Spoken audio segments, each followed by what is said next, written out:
Fringe Radio, your trusted source for the paranormal, conspiracy theory, and true crime.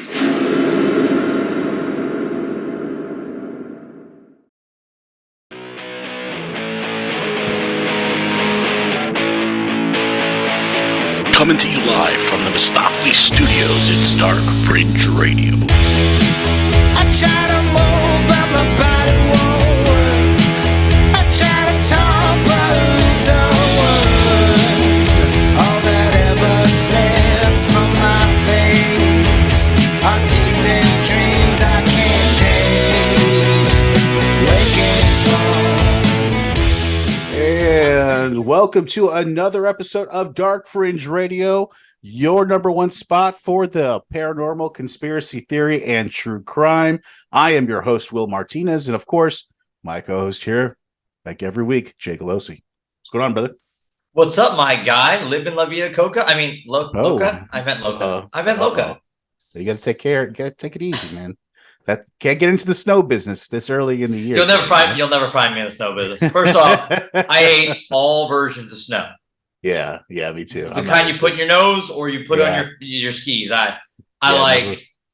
Never was into the booger sugar. Yeah, definitely wasn't for me. Or cold. But or cold. Yeah. Or cold. Never did sit well. Somebody made fun of me because I made mention that it was kind of chilly this week with all the wind. The wind. That's when we know we're getting old. It's like, oh, the wind picks up. We're getting cold. Yeah, that's not good. But listen, thanks for joining me on another episode of Dark Fringe Radio. Of course, Jay, where can everybody listen to our podcast and catch all of our information? If you please do tell. Of course, I'm the guy to go to for that because you can go find us anywhere you find your podcast. You can download us on Stitcher, Spotify, Google Play. You can go on iHeartRadio. You can go to iTunes, or you can get it directly from the well. You can get the purest concentrate. You can get it right from the horse's mouth. You go to darkfringeradio.com. You can get our merch. You can download all of our old episodes. We were just talking about some great audio. There's all kinds of cool things there to interact with. Please go to darkfringeradio.com. And if you're watching this on YouTube, please like, subscribe, notify, help us get those numbers up. Please rate and respond on our all of our platforms. Let us know how we're doing. Let us know how we can make it a better podcast for you, and maybe what topics you want to hear about. We're open to anything. Absolutely. Yeah. And if you want to be a guest, if you have something that you have to offer as far as maybe you written a book, something in the paranormal, or something to do with conspiracy theory, true crime, anything like that, just reach out to us. We're always looking for guests to be on the podcast. Not Bigfoot, because now you got to do your own research. Yeah, well, Jay, it is kind of hard after doing podcasts for 7 years. It's trying to find new guests is always important. You're trying to bring new things into the mix. So yeah, we could get your help on that. That'd be great for you folks out there. Really appreciate it. So you could also reach us directly via email at thedarkfringe@gmail.com. So if you want to, like I said earlier, you want to be a guest or something, or even advertise on our podcast, let us know. You could just shoot us an email there, and we'll get back to you very, very, very quickly. So, okay. So I think that breaks up the intro for tonight pretty well, Jay. I think we're ready for some Dark Fringe news. Are you ready for some Dark Fringe news, brother? I'm always ready for Dark Fringe news. Let's do it. For 15 years, I've been trying to teach you how to write a lead. Do I have to do everything myself? Get the story, write the story? We'll do it live! Fuck it! I was looking at the James Brown wig. Fucking thing sucks! If that's your kind of thing, Ray. That's always been a dream of mine, to be like on a major fucking network and just to have a meltdown like that. Well, you know about my first time on live radio, right? Did you have a meltdown? Did you have a fucking meltdown? Not a meltdown per se. But I forgot that people may actually be listening because it was an overnight AM. It was weekend overnight AM station. It was 1600. It was a gospel station. And we had the overnight director let me and the girl I was doing the show with, her name was Sue Magoo. At least that was her on-air name. We did Sue Magoo's interviews, this thing her and I came up with. So we made it up totally on the fly. And the character I made up right then and there when she threw it to me was the good Reverend of Crossdresses. My brothers and sisters, you must wear the garter belt with the teddy to get closer to God. Lord. So The things we do, right, Jay? And look where you're at now, huh? Let's finish this off. You love doing it yourself. Sometimes, yeah. I can. Take Confucius say, I do not think this story has much validity. Well, speak for yourself. I think these do. But tonight we got a couple good stories here for the podcast, Jay. First off, this one is a kind of a weird one, but happens in our happy state of here of Florida. And of course, something like this would always happen. Whoa. I'm not trying to steal Florida man. I'm not. But this is a rather interesting case. Let me get into it here. Let's listen to this. Real human skull found at a Florida thrift store. You hear that? So, yeah, exactly. That's Florida, right? That's no big deal. Get the fuck out of here. Yeah, you can find you want to find a dead body? Go to the back. I'm pretty sure somebody found a femur like on our high school campus, if I remember correctly. A femur? Oh, I don't know about that. But an anthropologist pursuing the Halloween section of a thrift shop in Florida made a rather macabre discovery when he spotted a human skull for sale at the store and subsequently determined that it was real. According to a social media post from the Lee County Sheriff's Office, the strange case occurred this past Saturday when the unnamed expert, Jay, visited the establishment in the community of North Fort Myers. Possibly looking for items that may have been discounted in the days after Halloween, as most people do, Jay. The anthropologist's attention was drawn to that was what he initially thought appeared to be a realistic human skull. So upon closer inspection, him being an anthropologist and all, the scientist quickly found out the specimen was not a well-crafted prop, but instead had come from a real person, Jay. So, this anthropologist did the right thing. He reported the find to the police. Detectives were dispatched to the scene. They also concluded the skull had a human origin, of course. When questioned about how they had come into possession of the odd object, the thrift store owner said that indicated that it was among a variety of items purchased at a storage unit auction years ago. And lacking the scientist's professional training, they never realized it was genuine. So the guy doesn't know, you know what I mean? He bought a storage, thing and it had a skull and he thought it was a prop. You know what I mean? You wouldn't think it's real, right? So the skull has since been turned over to the local police and medical examiner in hopes of shedding further light on the mysterious background. Through the sheriff's office stressed that this case is not suspicious in nature, which I don't know how the fuck they could figure that out when there's just a skull just in rotation. In a storage unit. Right. In a storage unit. Right. Yeah. And just out in rotation, like no problem. Nothing suspicious at all. These Unless are not really the droids you're looking for. Right. Exactly. Yeah. Exactly. Shit. What is wrong with our fucking state? I don't know, man. We got some crazy shit that happens here, man. Come on. Oy. But you know what I was thinking though, Jay? This is actually a very smart way. If you were trying to get rid of a body, just get rid of pieces of it like that, to Goodwill, say it's a Halloween prop, you know what I mean? Dress it up, maybe put some fake blood on it, and it's a real femur. You just get rid of the person like bits by bits every Halloween.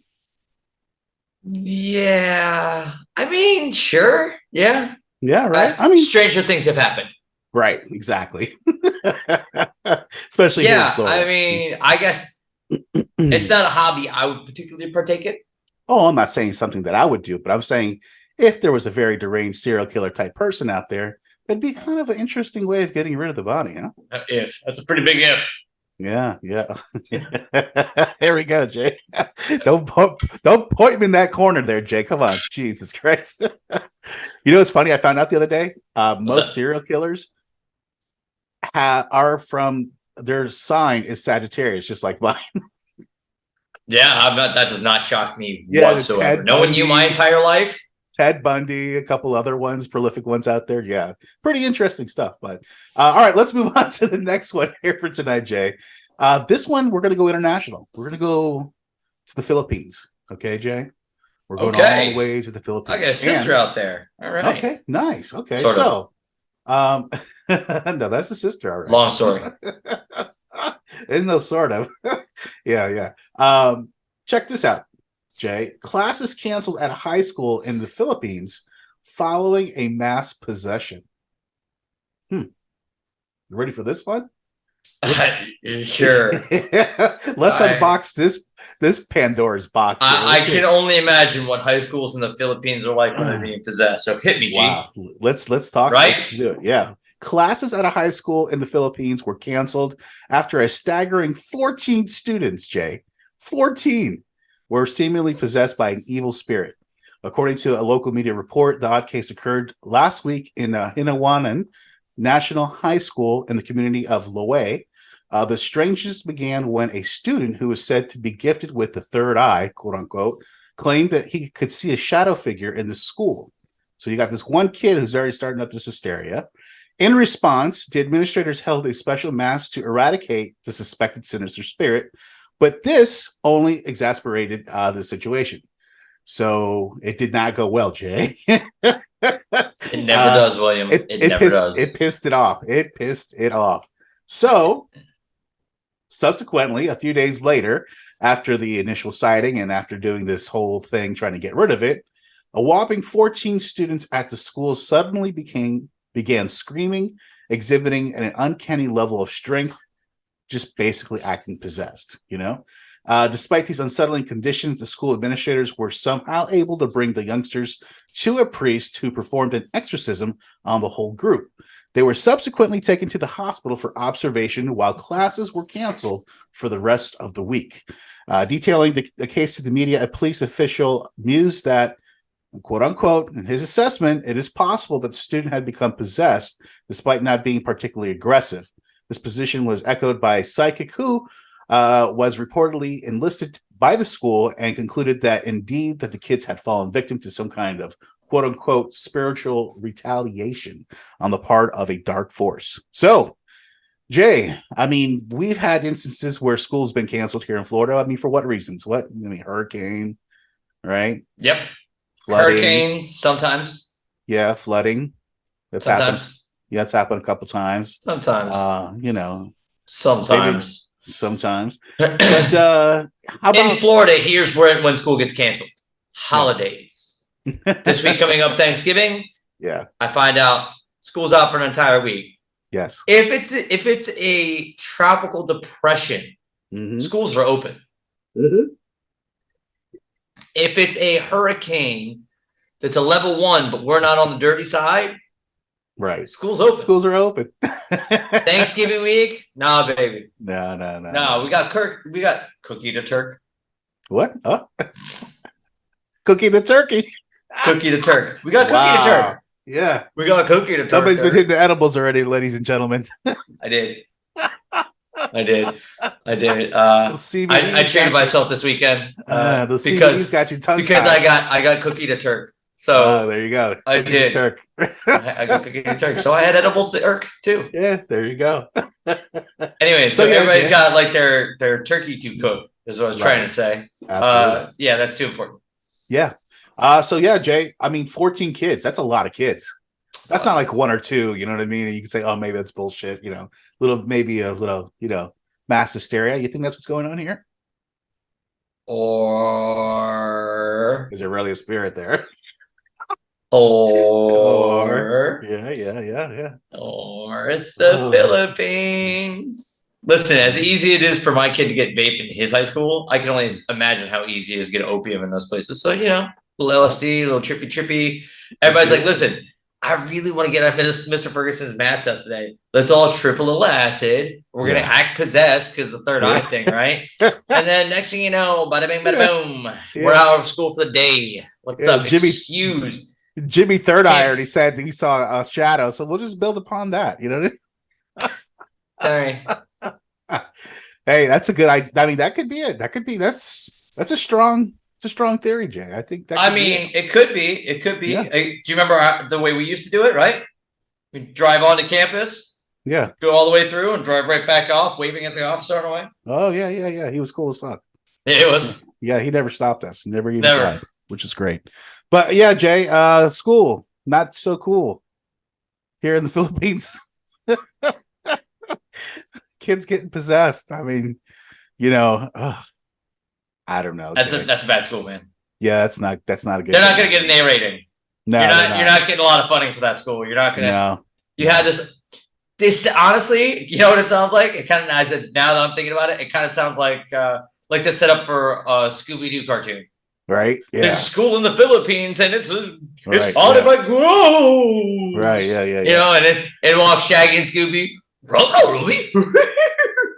You know what would be good though? If they were smart, they would capitalize on this and change like their school mascot to like the spirits or something like that, or the ghouls or something like that. You know, really build upon it. You know what I mean? Yeah. Lehigh right. possessors. I get it.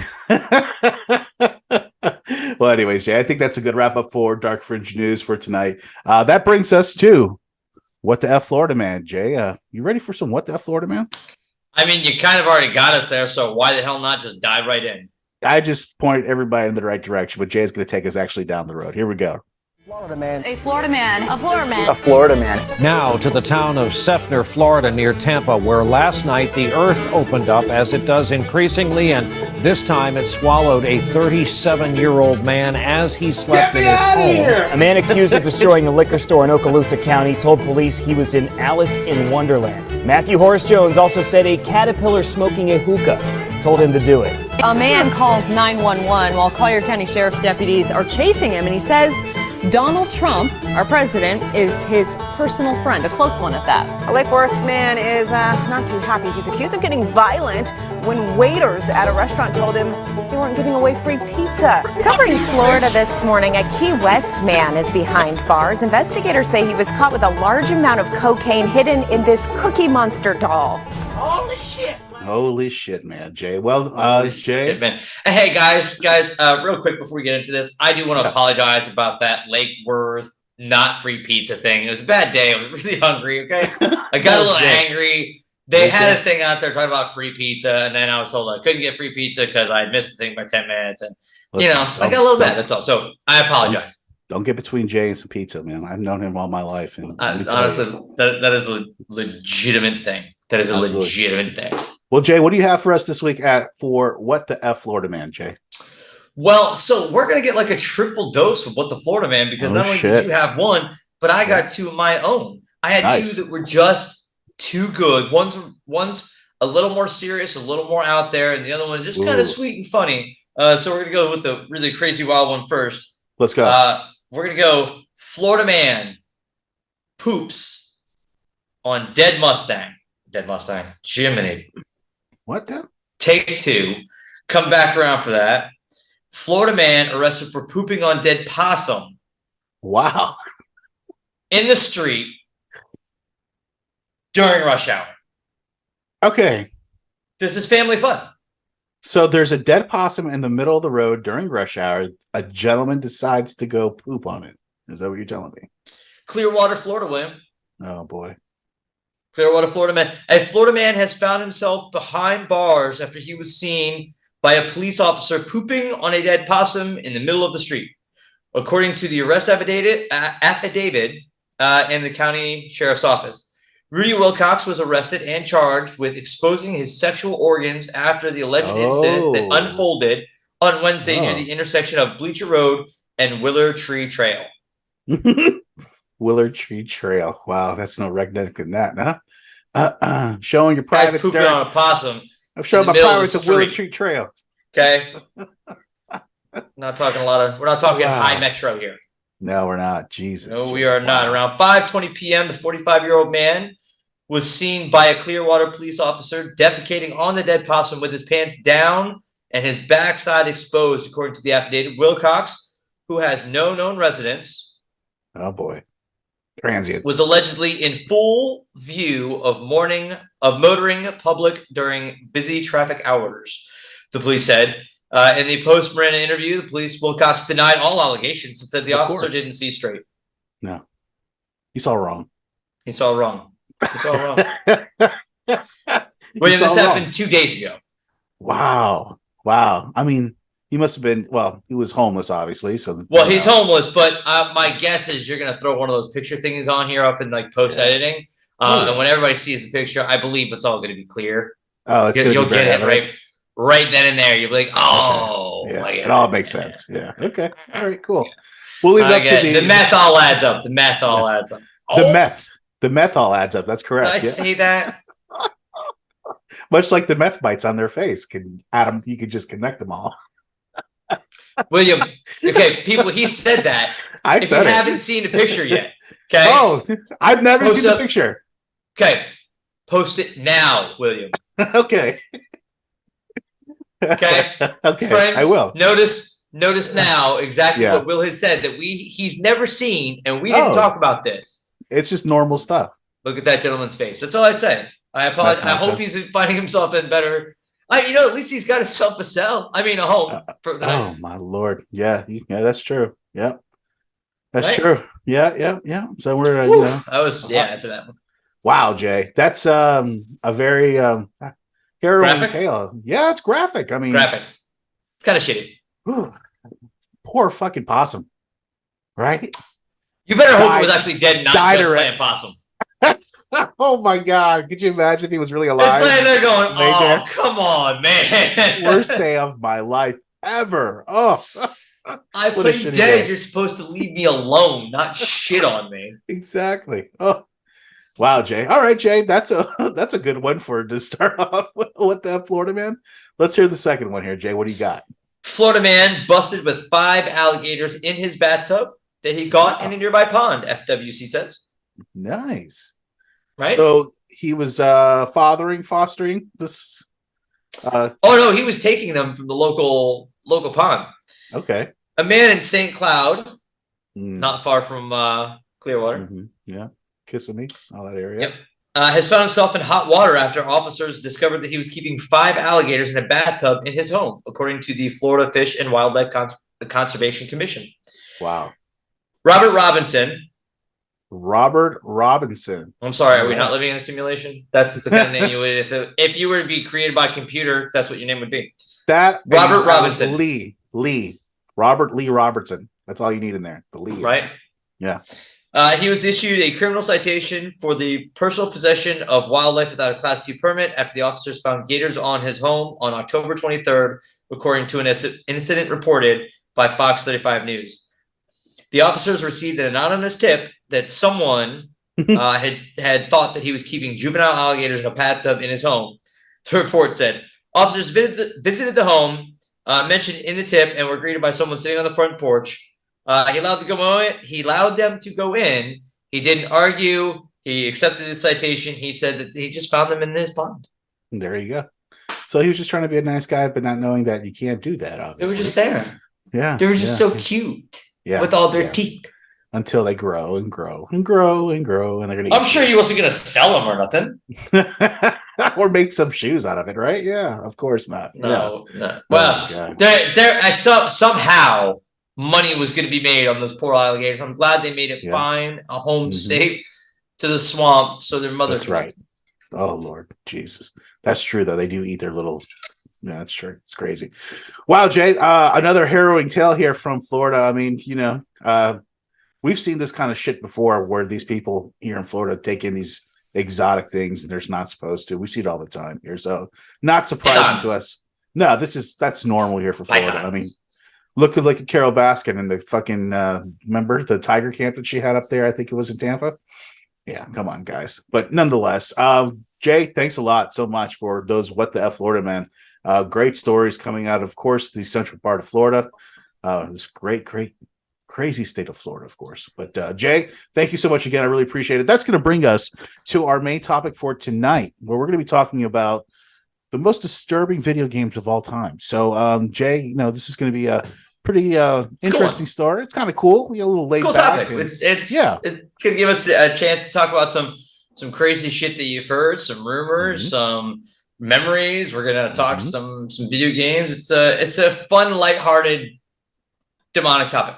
Yes, of course, as always. So yes, strap in, buckle up, and get ready for our main topic for tonight, which is the most disturbing video games of all time.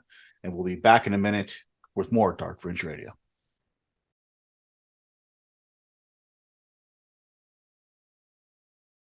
Good evening, everyone. Thanks for coming back to Dark Fringe Radio. Tonight we have a very interesting topic here, Jay. This is what we're going to dub basically the most disturbing video games of all time, or ever. And so we're going to get into some of these video games, a little bit about their backstory, about Sometimes it's not the game itself that's scary, it's the premise. You know what I mean, Jay? And we were kind of talking and just spitballing earlier about that, because there's some games that are on our honorable mention list just because of the sheer fact of what the subject nature of the game is. You know what I mean? We're talking about, even if it's just a moment in a particular game, it makes you feel a particular kind of way, and that's what kind of led us down this particular kind of a rabbit hole. Yeah, so tonight we're going to be talking about those games, and Jay's going to talk some more, a little bit more of the lighthearted ones, and then I want to get into some of the darker ones, but and some of the more obscure things. But I wanted to get into it tonight, and I thought this was a really good something to start off tonight with. And so first off, Jay, which is yours, called Zombie Nation. Talk to us a little bit about that. So Zombie Nation was released all the way back in 1990, William. Yep. Great year. Mm-hmm. Great year. Oh, yeah. What a wonderful year 1990 was. Hell yeah. It was developed by Kaz, capital K, capital A, capital Z, lowercase e, and published by Muldock. At least I hope I'm saying that right. Yep. And it was released on the NES, the original Nintendo Entertainment System, as well as the Famicom in Japan. And everybody, in case you don't remember what the original NES was, I'll give you a quick synopsis on that. It was a 8-bit cartridge player. In America, they were gray and black. I actually have one staring at me right across. And it was the basis of really what the Game Wars that we play all today is all set up from. Yep. This game was released. Now, back in the day, NES had very strict rules. You only released so many games. You only published a certain kind of way. And they had a very particular kind of technology that made pirating really difficult to do. It took a lot of developers a long time before they were able to crack that particular chip. Mm-hmm. Anyways, all that being said, that is landscape for one of the weirdest games on the planet, released out in 1990, which is also a great but weird year for sure. Mm-hmm. This story is about a floating samurai head that shoots endless amounts of eyeballs and vomit as it floats through a dystopian landscape. Yeah. You have Earth. Let me set the scale for you, right? If that's not already weird enough, right? Right. It's been invaded by this alien known as Darkseid. Not like Darkseid from DC. It's spelled very differently. Okay. DARCSEED. Different kind of Darkseid. This is a alien come to enslave the human race. Yeah.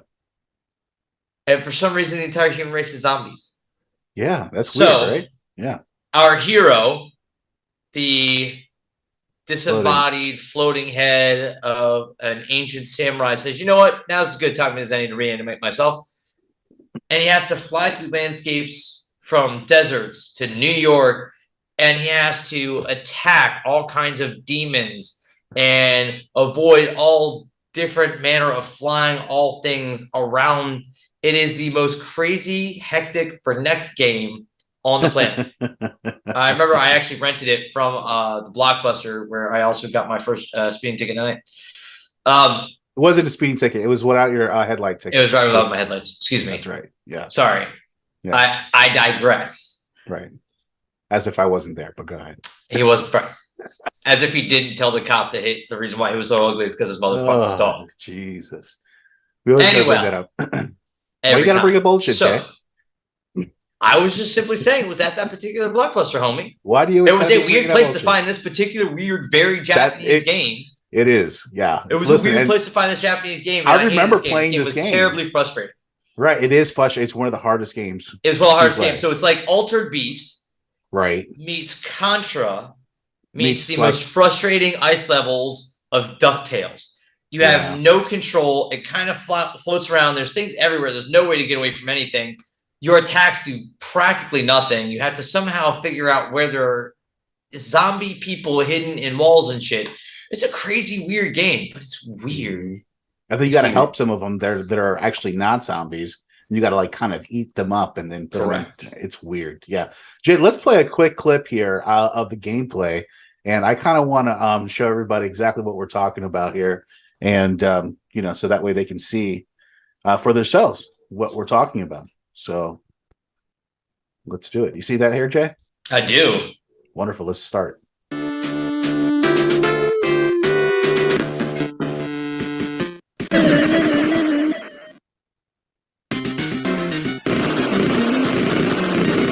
And by the way, just like bare bones, like graphics, it's not nothing especially. No, but you can see because the colors, all that's free. It has to freeze up because there's just so much going on that it just couldn't even handle it. Yeah, you're right. Yeah.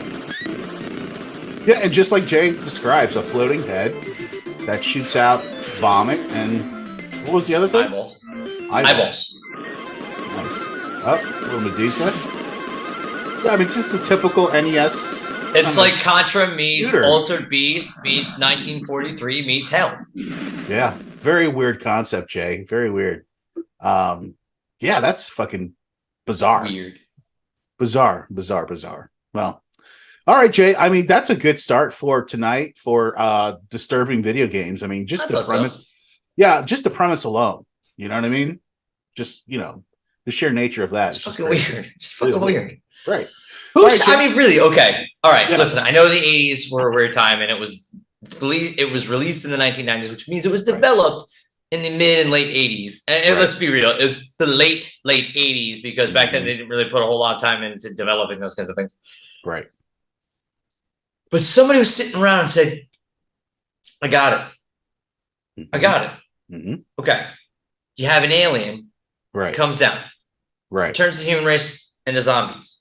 Right. And then hides the rest of them inside of walls and shit. Right. Why? Who knows?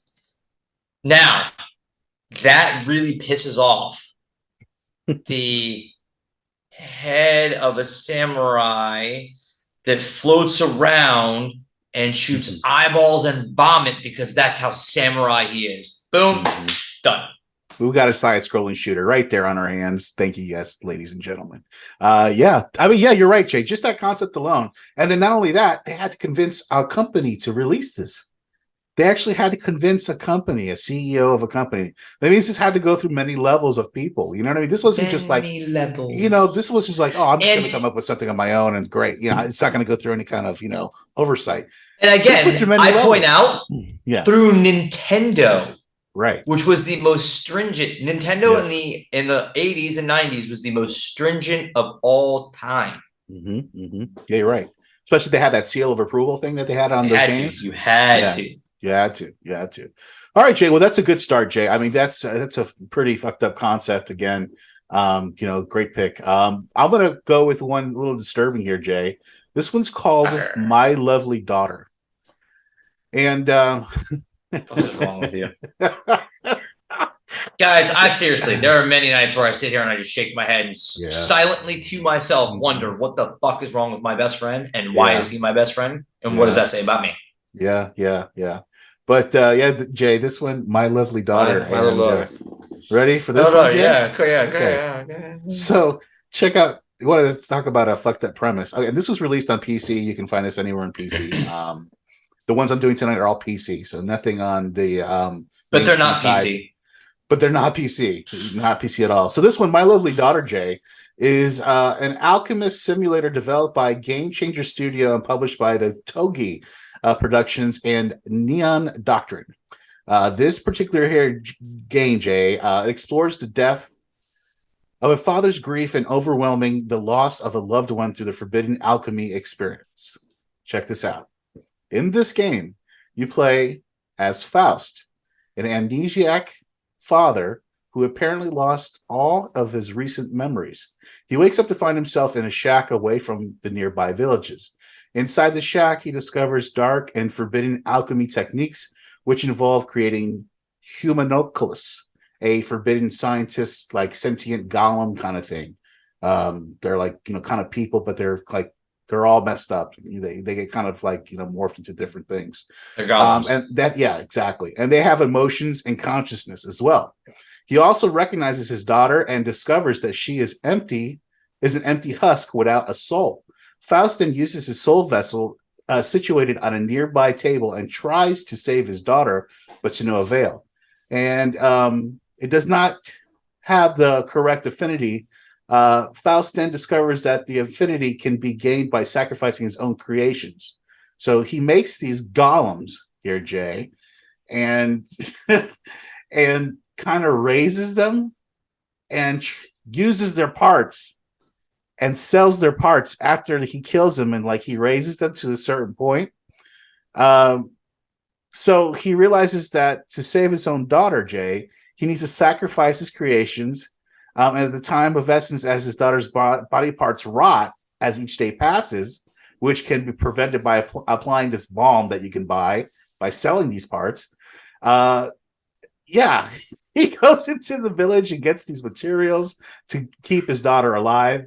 Jay, a pretty deep subject here. Yeah. How about that one? William, buddy, I'm here for you. I am. Okay. Oh my God, Jay. There are way better things you could do with your time. I promise you. I know, bro. I know. Shit is wrong with, it's fucked up. The whole premise is fucked up. So his daughter's dying. Her body's rotting. The only way to keep her from not rotting is by raising these golems to a certain point and then killing them for spare parts. Like having a junkyard for car parts. Like I had to buy some new parts for my car, and I'm afraid that my buddy's going to yell at me because I'm sure he had some of the parts that I bought, brand new. He has just lying around. Right. Same kind of thing, except for I don't know, people. Yeah. Oh, so, and before your daughter's bought your empty daughter's husk. Let's be very clear. Mm-hmm. Rots away. You have to put a balm on her. And not only that, he's collecting this affinity, this thing called affinity, and it's just gathering up. And so what happens here, Jay, in the game, once every 4 weeks, Faust is giving an opportunity to save his daughter by infusing his daughter with the affinity that he has gathered. As the materials require money, Faust also begins to barter system where, he sends some of, the golems to go work for people, or he just kills them and sells their parts or whatever. As the game progresses, the interaction between Faust and the villagers increases, which will provide him clues of his past and figuring out what happened to him. Jay, it's just, Come on, man. And the graphics, there's nothing to talk about. I'm going to play real quick here, Jay. I'm going to go ahead. You don't have to be. No, it's nothing. You don't see anything like graphic at all. I'll tell you that. But I wanted to show this because I thought this would be a good representation of how you can have a game with a pretty fucked up premise, but at the same time, the graphics don't have to be anything. You know what I mean? Yeah. Hold on. Let me get this ready. Where do we go? Right.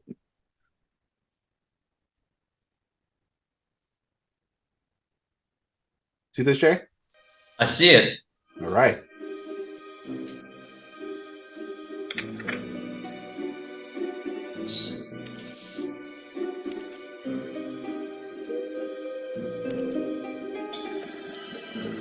So it's kind of like a horror RPG in a way too. You know what I mean? Yeah.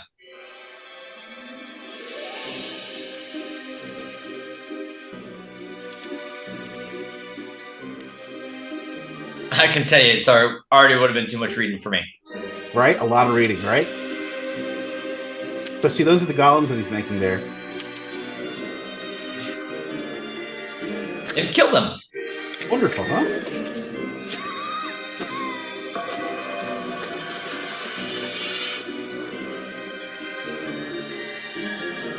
So yeah, the souls are the affinities that he's collecting.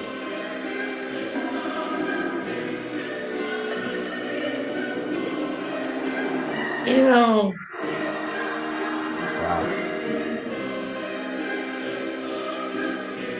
So yeah, how about that, Jay?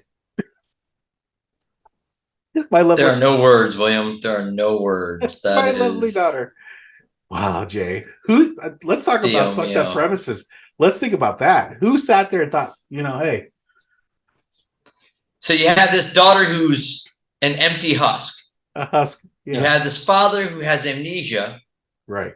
The daughter is decaying, and the father is willing to do anything to save the daughter, including create. He's got to do something. Let's create golems. Yeah, because no one will care if a golem gets killed and murdered and just hacked to death. Right. And let's illustrate that shit. Right. Yeah. Just craziness. I mean, Jay, I sit here and I try to think to myself, like, wow, to the extent of like, how did you come up with that idea? That is just it's like Jackie Gleason says in Smokey and the Bandit 1. What in the hell is the world coming to? All right. Well, Jay, fuck that premise. I don't know what else to say. That's why man almost dies on screen. Yeah, listen, and that's the thing too about these PC games. They don't have to be beholden to like a company like Nintendo or Microsoft or Xbox or PlayStation or whatever, Sony. They're not beholden to a big company like that. So they can sell their stuff, just on the internet by themselves, and that's it. You know what I mean? Yeah. Yeah. It's very kind of like Doom, right? Exactly. Like when original Doom came out. Yeah. That I love that game. And talk about kind of scary too. That's a pretty scary premise. Think about it. You know what I mean? A fucking big eyeball floating thing. Remember that thing? Turning a corner, all of a sudden. Yeah. Oh, absolutely. The gun shoots everywhere. You can never. Oh my gosh, Jay. I fucking hate that game. All right, Jay. Your second one for tonight here. We're gonna get into what is that? Talk to us about this one. So my next one's called Night Trap. And it has kind of a dark and ominous treading. The original idea behind this movie or behind this game, actually, when I say movie, I say it because it was shot like a B-rated horror movie. This actually came out in 1992. It was developed by Digital Pictures and Screaming Villain. This was their only project. But man, did they leave a mark.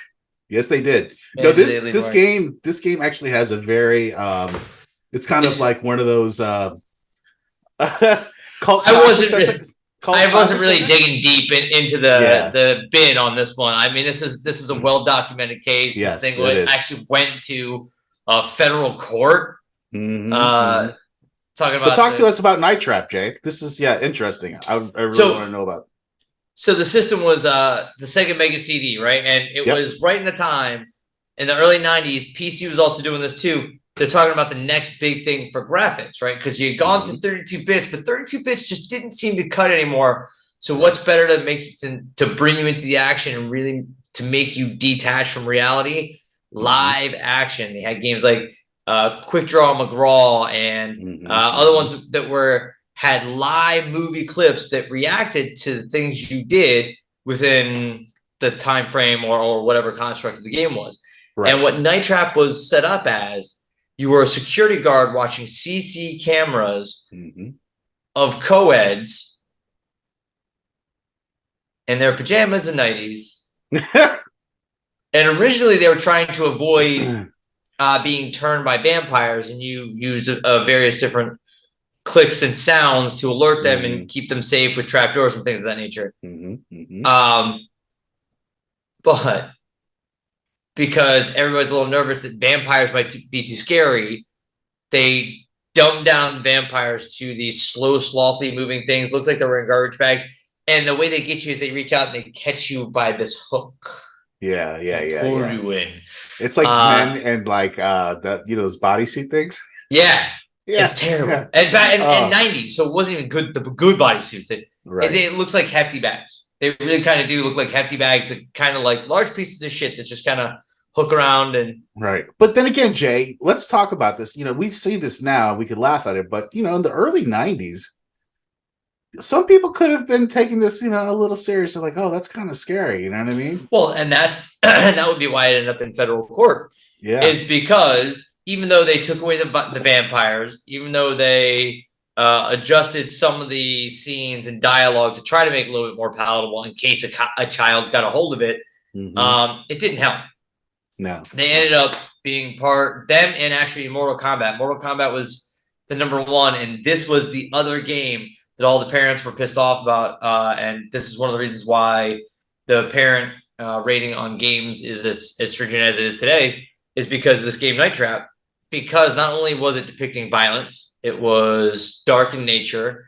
You had scantily clad women. You had the whole kind of dark graininess of a B movie. You're watching co-eds on seats. The premise alone as the hero is creepy. It's dirty. It's gross. And people were pissed.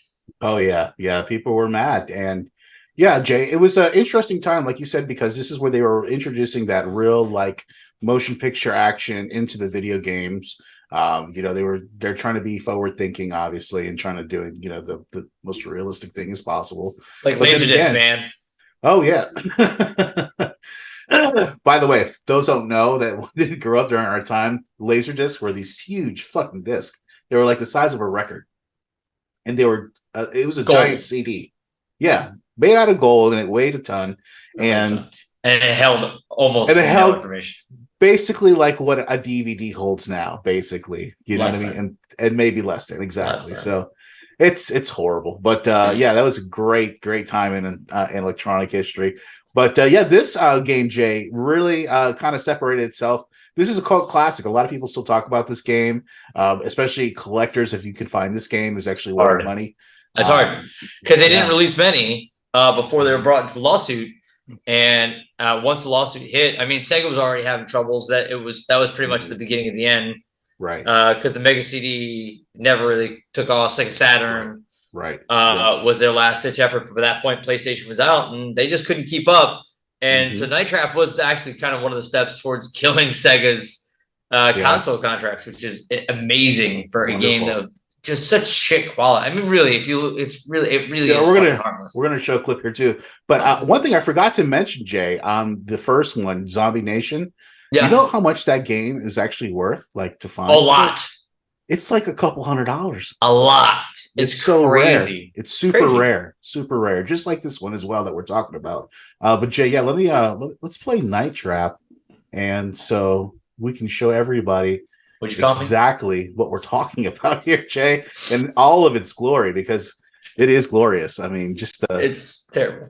Let's take a look.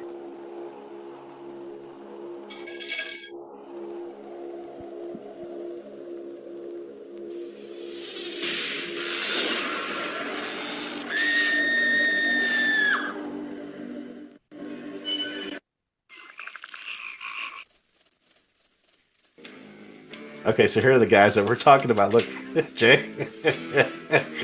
Look how they walk. I know. The hunchback turds. Yeah. Oh. The wall pushes them into some...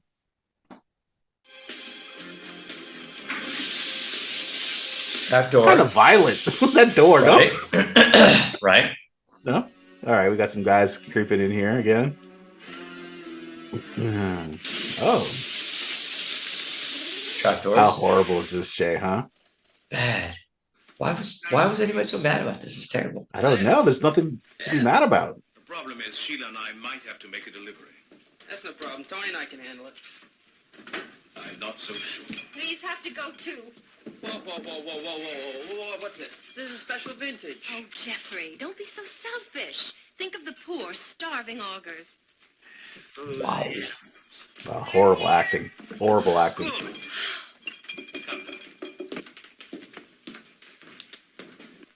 Look at the stoner. What's the matter with you anyway? All of them. He's high. Bored, I guess. Bored. Well, I mean, we can't judge, William. No, I know. So, you heard him. You got 6. That's got to be some kind of record. Yeah, well, I don't think you understand, Jeff. I'm not interested in that stuff anymore. Oh. Not anymore. Not anymore, clean. Jay. We're going straight edge now, my friend. We're going legit. Yeah. What? Yeah. Oh, what are we talking about? Wow, Jay. So that's terrible. It's terrible shit right there. That's terrible. Wow. Sure. But I could see why, some people would take that and be like, oh, it's kind of scary. You know what I mean? And kind of be weirded out by it. You know what I mean? I can see why people would be weirded out by how much money it costs, because it costs millions of dollars. That's crazy, man. It was the same cost as putting on a B-rated movie.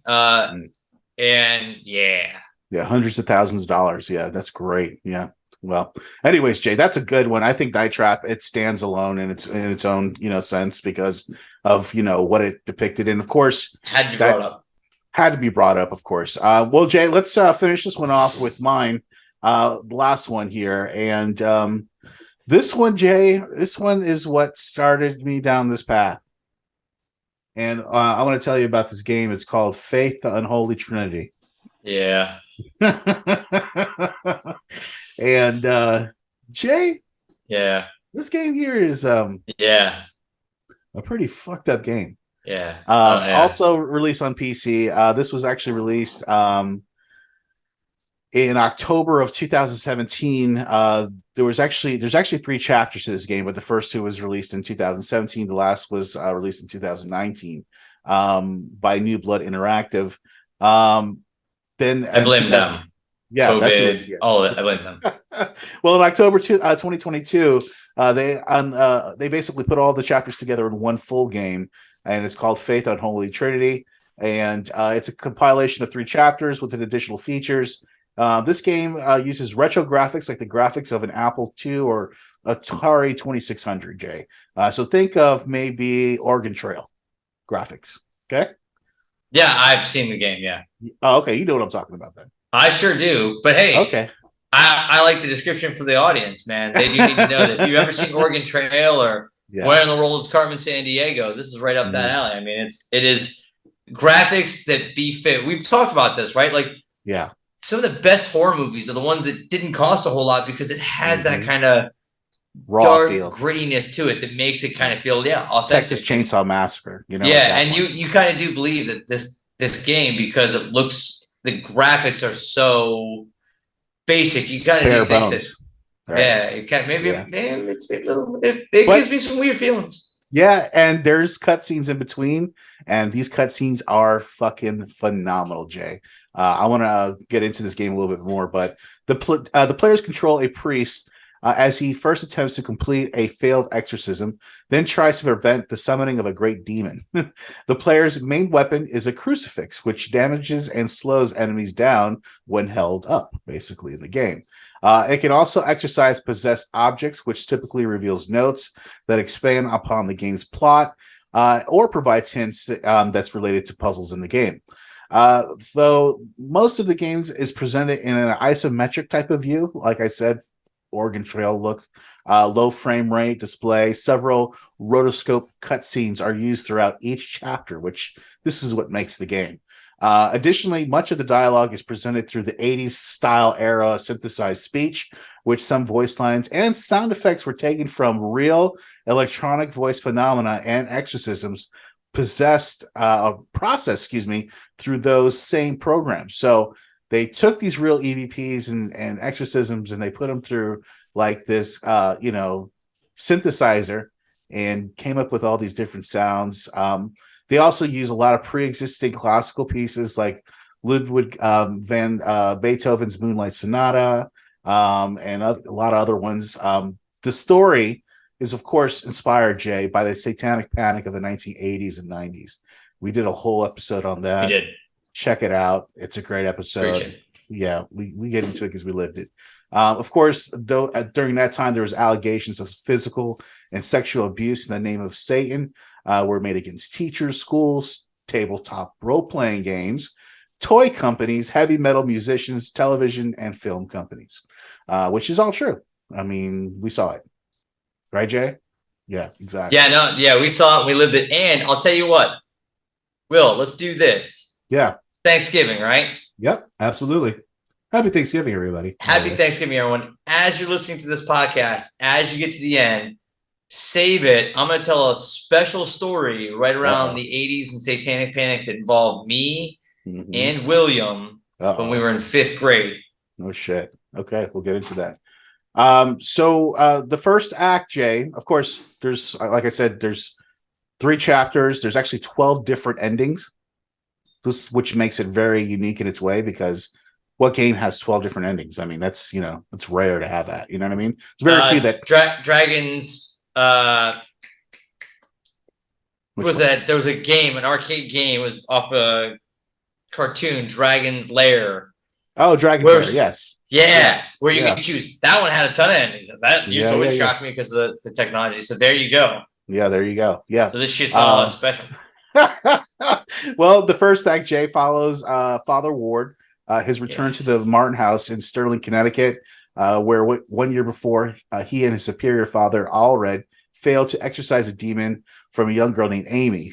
Father Allred was also killed along with Amy's parents, and the girl was placed in a psychiatric hospital, which she now has escaped. Ward confronts Amy in her now abandoned residence, and the decisions he makes here affect the events of future chapters.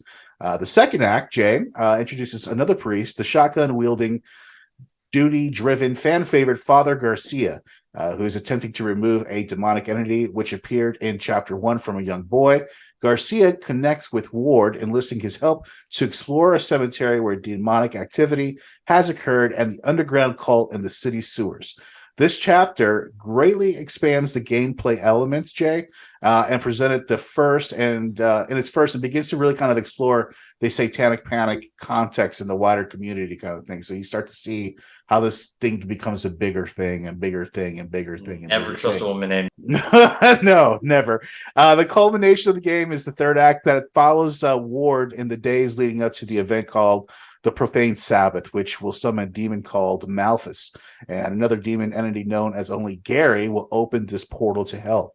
The chapter culminates in a confrontation with the cult that is delightfully, in my opinion, Jay, probably headquartered under a children's daycare. That's how this all starts, and how the premise really kind of expands, and you kind of figure out what this whole story is about at the end, which is I love personally about video games, like certain video games like that, where you really kind of figure out what's going on all the way at the end. You kind of like Metal Gear and stuff like that. You know, you think you're going this whole way this one time, and then when you get to the end, you're like, motherfucker, right? But that's so obvious, right? Yeah, you're just motherfucker, right? Yep. Whole time, got it. So, Jay, the Faith, the Unholy Trinity, like most other of these horror games, for its time, embraces really a lot of the dark inventions of its period. We have like this Rosemary's Baby-esque cult in this apartment building thing that's going on. Exorcist style possession, of course. The satanic layers hidden in unlikely places. The demons are really nasty and really just, shit that you would only think of in your nightmares. And let's take a clip. Let's look at this clip of this game. And Jay, to me, I found that this game was so creepy, so unique in its own way. Creepy. It's creepy. It's creepy. It is creepy. So it's creepy. No, it's creepy. It's creepy, right? Here, let's get this going. And here we go.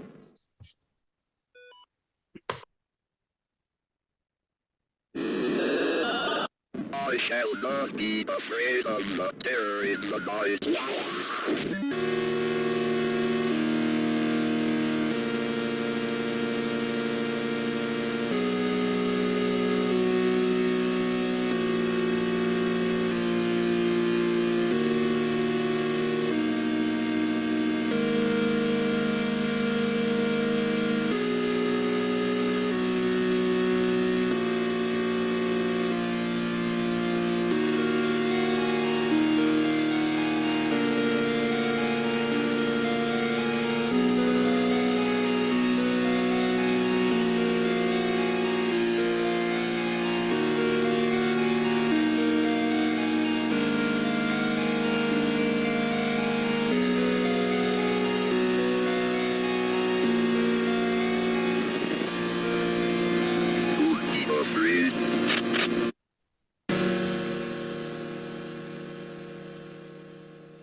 Wow, Jay. I don't like these sometimes, man. I really don't. That is a fucked up trailer for a simple game, no?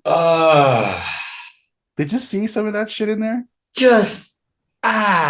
William, I know. terrible, right? man. It's terrible, right? And the ending with the I know the key and the eye. Oh, come my God. on, man. And again, And the bare eyeball. bones fucking graphics. It doesn't have to be. It doesn't have to be. The music is good. The story is great.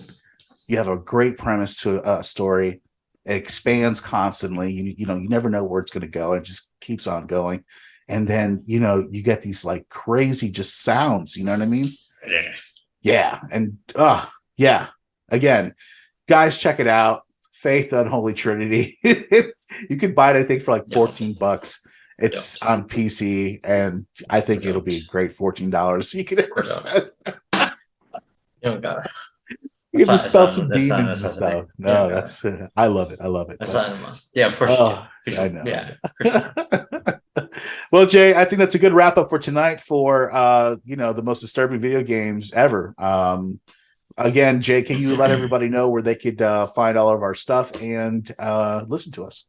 You can find all of our episodes. You can find all of our content. You can find all of our merch directly at the source at darkfringeradio.com. You can also find it wherever you get your podcasts: Stitcher, iTunes, iHeartRadio, Google Play, anywhere. We are taking over. NWO, baby. There you go. That's it right there. All right, guys. Well, listen, thanks again for joining us in another edition of Dark Fringe Radio. We really hope you enjoyed that episode. Make sure you check us out again next week for another episode of Dark Fringe Radio. Thanks so much.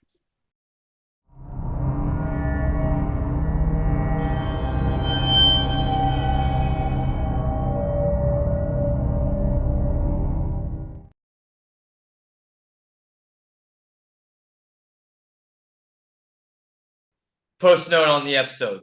The story. Yes. Let's Do you hear remember it. this? I think so. I have so many memories, Jay. 5th grade, Miss Downs. Okay. We were told we were going to have a party. Okay. And we could bring a radio and we could bring our own kind of music as long as it wasn't heavy metal. Right. Now I had remember long this. blonde hair, you know, down to here. Right. You can't even see it if you're Yeah. watching on YouTube. If this gets out on the Stark blonde hair. Yeah, it's so Stark blonde. white, like Ric Flair. Like So that white. blonde. Yeah. Woo! I Yeah, was it was kind of like- Ric Flair's back in the day. He was like, yeah. I really was. Definitely braggadocious, mouthy. And that's kind of where the story goes. So I'm told by a teacher that this teacher told my mother that she did not like me. Mm-hmm.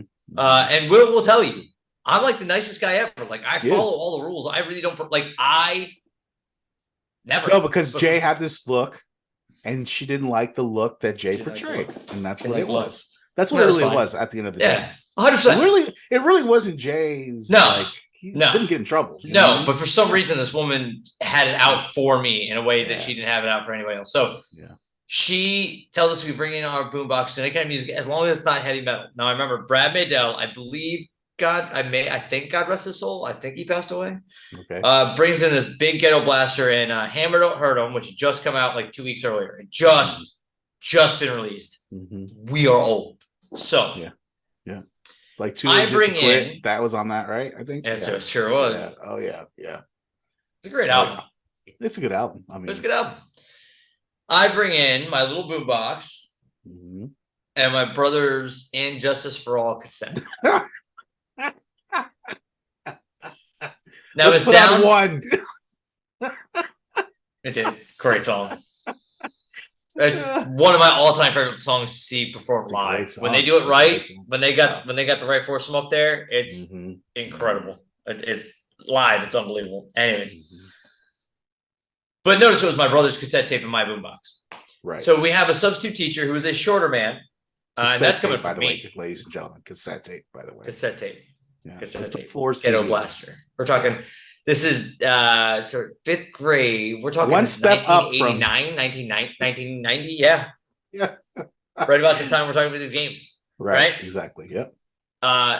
So I bring this in, and me and William are ear close to my boombox because we cannot hear it over Brad Maydell's ghetto blaster, and I hammered on her.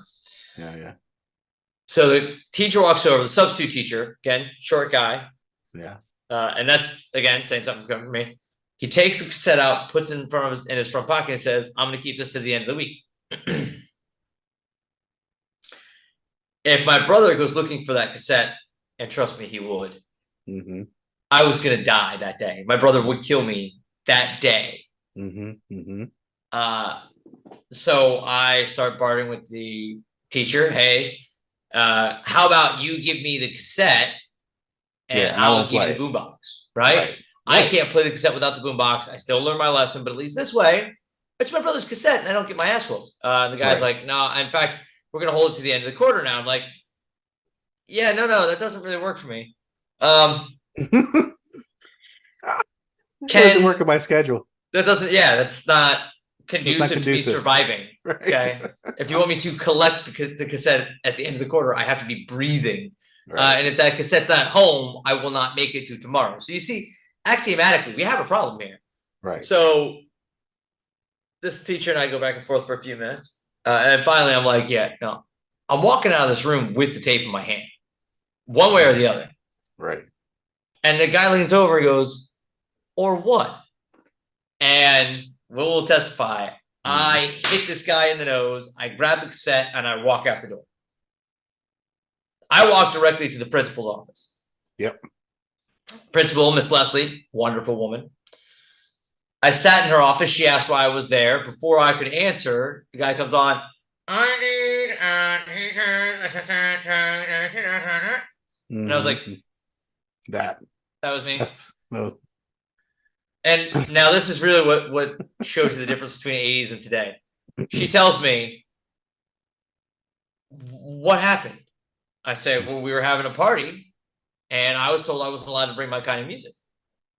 And she goes, well, that's funny because we told all the teachers specifically they were not supposed to have a party today. I was like, oh, I just got missed out in trouble. Oh, if I wasn't hated before, I'm going to be fucking you're hated now. Yeah, that motherfucker told on I'm me. deep now, bro. By accident. Sort of. Yeah. Oh, kind of. Jesus.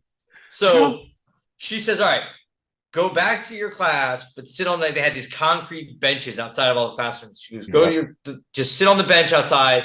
Bell rings at the end of the day, go home. Because there's still hours left in the day. Right. So I walk back down the hall and sure enough, what do I see? I see Will sitting on the bench already with all of our shit gathered out. And two of us sat there and just kicked it on the bench for the remainder of the day. There we go. There you go.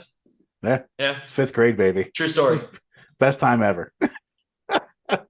We had just met 1 year before that, right? I think it was, right? Yeah. We did. We just met the year before that. And that would be where I threatened you. Yes.